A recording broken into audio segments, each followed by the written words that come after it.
Well, 3, 2, 1, sing. 3, 3, 2, 1, 1. and we're syncing audio Syncing. with our video. So here we are. We're in the car. Hi. We're back. Hi, world. Hey. Nice to see you again. Or you see me. We are driving I-95 north to Caribou, Maine. Caribou, Maine. Which is about 6 hours north of us in the same state. If you can believe that or not. We can actually get to New York City faster going the other direction. Which is the first time we tried to do this whole recording in the car thing. Right. Yeah. And it didn't work out so hot. So we're going to try it going north of the border instead. We're basically going to be in Canada by the time we're there.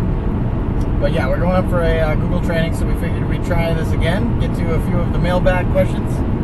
If we can remember what the mailbag questions are. Remember, because somebody might have deleted their Google Keep Yes, notes. Eric, you're terrible. Unrecoverable. Horrible. Unbelievable. Anyway, as we're heading into Millinocket, which is where Mount Katahdin is, it's a mile above sea level. I have no idea what you just said. No. It sounds like you're speaking a foreign language. Well, it's Native Americans here on Indigenous People Weekend Day.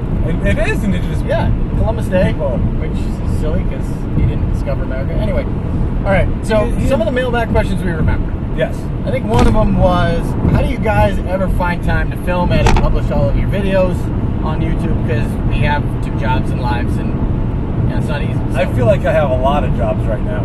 Well, yeah, especially start of school year. Well, you just bounced that camera around. I am sorry. All right. For those of you watching at home, we're puking right now because it's not only in 360, but you're also getting full. Yeah, you can actually watch us drive if you turn the camera around. You can see that, for the next 3 miles, we're going to see some deer.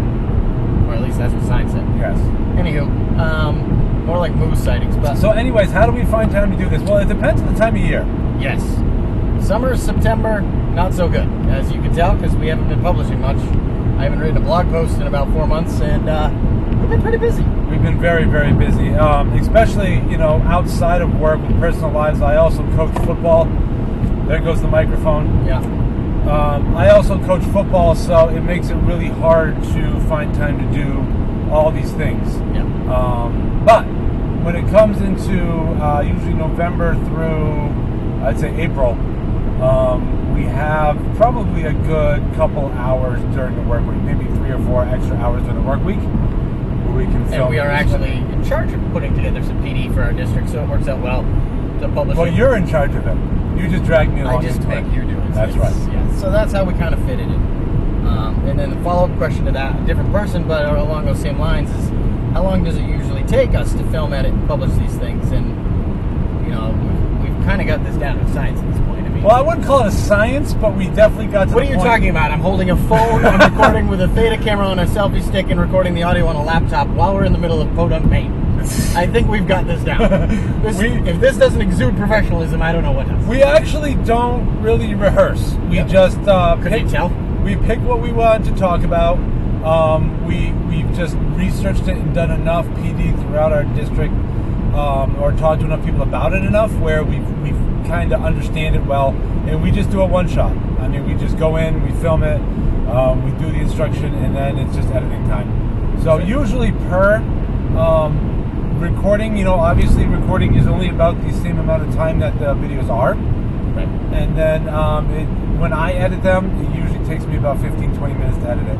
It's usually not that bad, because again, it's usually a one-shot, so there's not a lot of editing. Yeah, not a lot. I mean, usually we're just adding some titles and some overlays, and that's about it, which you can do in YouTube. And I feel like I'm yelling a lot right now. Yeah, you don't need to. The microphone's right between you. I get that, but I still feel like I'm yelling. Well, I have to. You're kind of loud in it. I'm a very loud person. Right. All right, so people want to know what the inspiration was for us to get started in this venue in the first place with our podcast and our video tutorials on YouTube.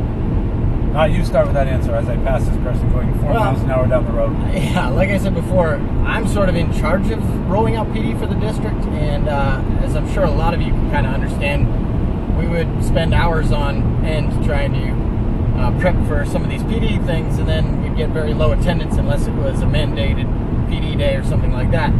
So I started to go online figuring at least that way it's archived, it's there for good, people can learn on their own time, and heck, why not share it with the world and let other people experience the PD as well. That way, maybe through opening up the audience, our quality would go up a little bit as well. Right. Maybe some notoriety. And I have 2 kids. I have a 7-year-old and 11-year-old at the time of this filming.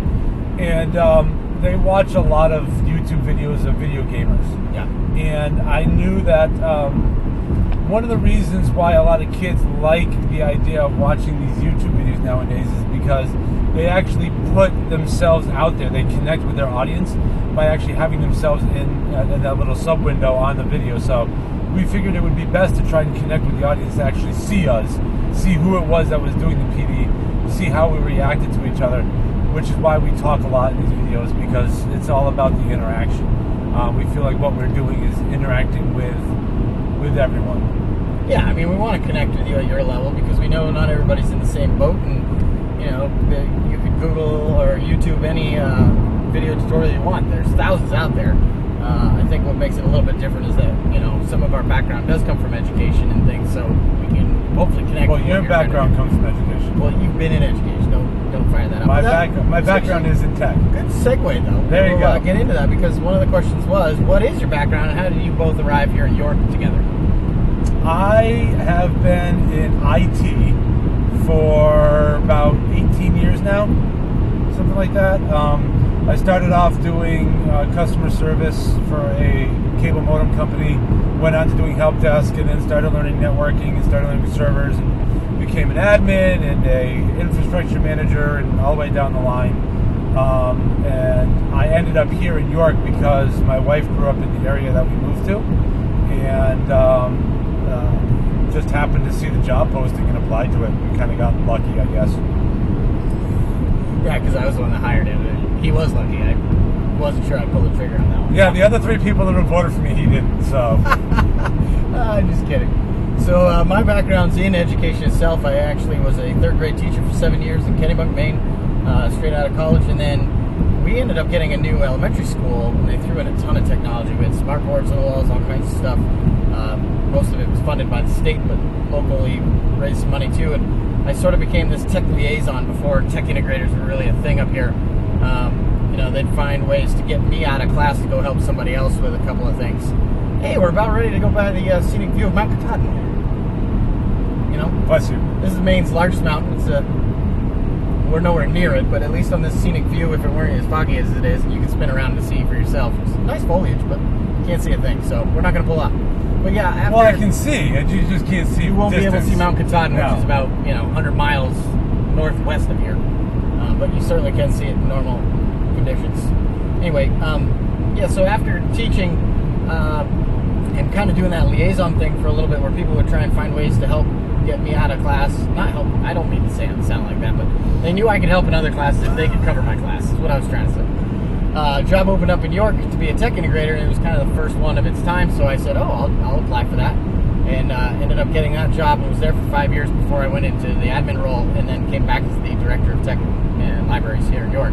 Like I said, and then a year later, I hired Tom as our network guy. I am actually the network technician for the district. Is my actual job function. But he does so much more, obviously, with video tutorials and things. So it was a steal for us to get somebody like that on our team. Yay me! Such a nice guy. So the last Me, not question, you. last question we'll take from the mailbag, right, is kind of also segued by Tom's little comment here. Is what's the real Tom and Eric like? Are we faking this on camera, or is this the real us?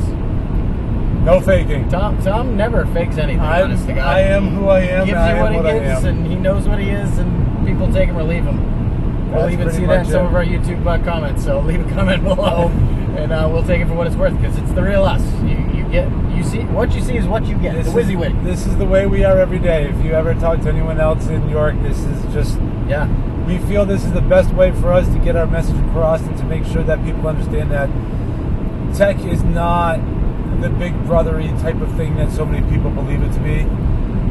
It's fun. You can have fun. You can have fun people being in the position and doing what we do. So that's why we are who we are. That and the fact that we're like essentially the same age and have very similar backgrounds and interests and stuff like that helps. Yeah, I almost went to college with this guy. It would have been weird. But yeah. So hopefully. Although I am older. He is older by what, a month? A month. Yeah. So hopefully you enjoy these as well, and you know, if you can't have fun doing it, why do it? So That's right. we'll see you the next time. Bye. Bye.